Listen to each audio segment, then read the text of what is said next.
Ramiz Mirişli 1934-cü il aprelin 16-sında Naxçıvan şəhərində anadan olmuşdur. Naxçıvan şəhərindəki orta məktəbi bitirdikdən sonra 1952-1954-cü illərdə Asəf Zeynallı adına musiqi məktəbində oxumuşdur. O, Üzeyir Hacıbəyli adına Azərbaycan Dövlət Konservatoriyasında 1956-1962-ci illərdə bəstəkarlıq ixtisası üzrə ali musiqi təhsil almışdı.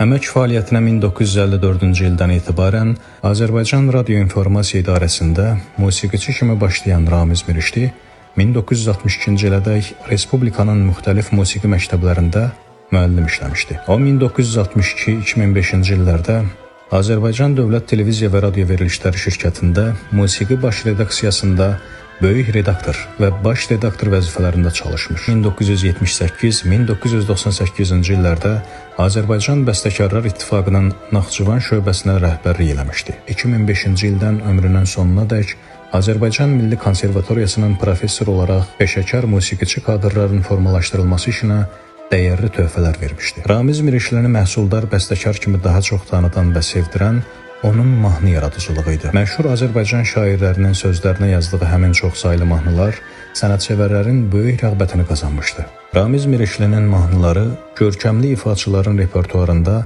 özünə məxsus yer tutaraq Azərbaycanda və onun hüdudlarından kənarda müəllifinə şöhrət gətirmişdi.